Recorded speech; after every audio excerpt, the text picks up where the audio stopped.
Knee chaos. The first thing you probably think of when you see Johnny Walker is those flying knees. And honestly, how could we start anywhere else? There aren't many fighters in the world who can pull them off like this. Just look at it. I swear that knee flew all the way from England straight into Las Vegas. Speaking of Las Vegas, let me take you back to UFC 235. Johnny Walker versus Misha Cirkunov in Las Vegas. Cirkunov was no joke. A top 10 powerhouse with a dangerous ground game. The kind of guy prospects usually avoid. The plan was simple. Close the distance, drag Johnny to the mat, and smother him. The bell rings. Johnny takes one step, gives a quick shoulder feint, and then launches into the air. The knee drops instantly. Johnny doesn't even bother following up. He knows it's over. Herb Dean waves it off. The arena erupts. And Cirkunov still trying to figure out what just hit him. 36 seconds. The crowd's still finding their seats. Some people are still ordering drinks. And the fight's all big screen. And because this is Johnny Walker we're talking about, the chaos didn't stop there. He decides to celebrate with one of his signature goofy moves. The worm. Lets himself drop to the canvas just for the laugh and somehow manages to dislocate his own left shoulder in the process. Only Johnny could score a knockout in 36 seconds and still walk out injured. That knee was outrageous. But it's nothing compared to the night Johnny needed just one punch to shut the lights out. One punch electricity. Before, Johnny Walker became the guy everyone feared in the first minute. He was still that wild, unorthodox newcomer people weren't sure how to figure out. This was only his second fight in the UFC, and he was already stacking highlights that could fast-track him into the rankings. The UFC threw him in with Khalil Rountree Jr., a dangerous striker in his own right, just to see if Johnny's chaos would still work power. Let me take you back to UFC Fight Night 140. Johnny Walker versus Khalil Rountree Jr. in Buenos Aires, Argentina. And again, he's measuring the distance, looking for that perfect window to plant a knee, hook, or elbow. Guess what? Instead, he fires off an insane high kick that cracks straight over Rountree's guard. Seconds later, Khalil's already wobbling. And that's when Johnny closes the distance, locks the clinch, and starts dropping those elbows. He parks one perfectly on the restart button. And just like that, gone is Khalil Rountree. And because Johnny can't resist adding a little extra chaos, he lets himself fall to celebrate. This time, luckily, without breaking anything. Spinning elbow madness. By the time Johnny Walker stepped in against Ryan Spann, the hype around him had already cooled a little. He had insane knockouts, but people started to wonder if he could stay consistent against ranked opponents.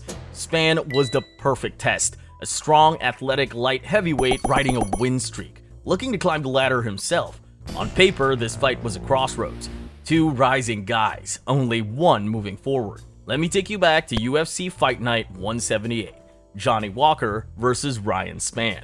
The bout started wild. Spann came out aggressive, eating Johnny's first kick and instantly shooting for a takedown.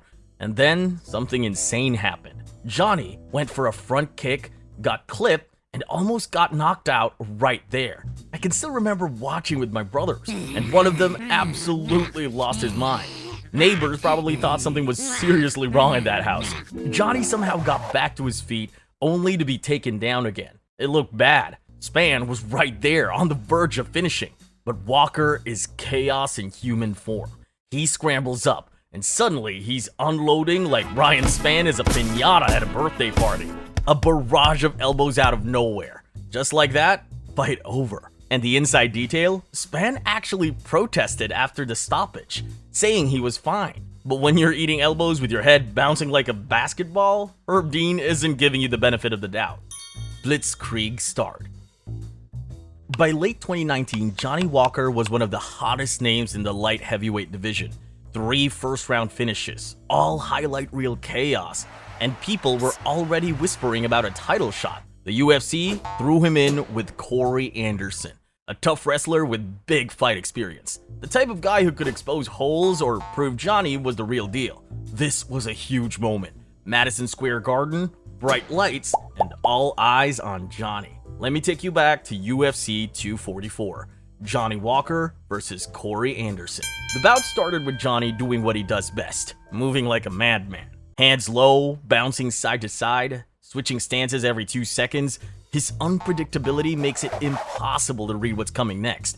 But Chaos is a double-edged sword. Out of nowhere, Anderson plants his feet, fires a heavy right hand, and Johnny goes down. And here's the thing, sometimes it feels like Johnny's got that Nate Diaz effect, where he almost needs to get clipped before he flips the switch. But this time, there was no comeback. Anderson swarmed him with uppercuts, piling on the pressure until Johnny looked finished. The ref had no choice but to step in and wave it off. What do we learn here? Johnny can definitely take heavy shots, but he's no Nate Diaz. His chin can't carry him forever, and against Corey Anderson, it showed. But the danger of Johnny Walker isn't just his chin. It's how he can suddenly time your aggression and make you pay in one clean counter. And that brings us to the next one. Chin check surprise. By 2022, everyone already knew Johnny Walker for his knees, elbows, and pure chaos. But there were still questions. What happens if the fight goes to the mat? Can he wrestle? Can he defend himself when things slow down? Against Ion Cutelaba, he got the perfect chance to show he was more than just a highlight machine. Let me take you back to UFC 279, Johnny Walker versus Ion Cutelaba. Cutelaba came in just like his nickname, the Hulk, wild, aggressive, charging forward, like he was trying to smash through a wall. Most people expected a brawl, but Johnny played it smart. He stayed calm, picked his shots, and even reversed Iwan's wrestling pressure. Suddenly, we were watching a different version of Walker, one who could actually control the grappling exchanges. The fight ended in a way nobody expected. Instead of a flying knee or a spinning elbow, Johnny took Cutelaba's back, locked in a rear naked choke, and squeezed until the Hulk tapped. That moment proved he wasn't just chaos on the feet. He had tools on the ground too. I mean, he even kissed him afterwards, like he finished up with his girlfriend after a good...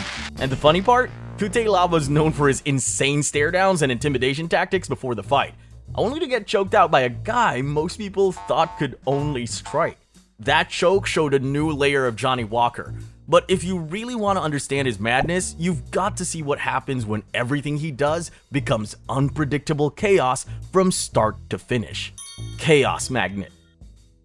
By the time Johnny Walker faced Paul Craig, I already knew one thing. When this guy steps into the cage, you're strapping in for war. And honestly, Paul Craig felt like the perfect dance partner for it. Known as Bear Jew, Craig had pulled off some of the wildest submissions I'd ever seen, catching opponents in the dying seconds when they thought they were safe. Striker versus grappler. But with Johnny Walker, I knew anything could happen. What made this fight so special to me wasn't even the action inside the cage, it was the atmosphere. UFC 283 in Rio de Janeiro. Johnny Walker finally fighting on home soil. I remember feeling the energy through the screen. The crowd was electric, waiting for something insane to happen. And of course, Johnny didn't disappoint. Let me take you back to UFC 283, Johnny Walker versus Paul Craig. The fight barely lasted 2 minutes. Craig reached for the leg to pull guard, trying to drag Johnny into his submission game. But Johnny stayed balanced, and the moment Craig exposed himself, Walker unleashed heavy shots.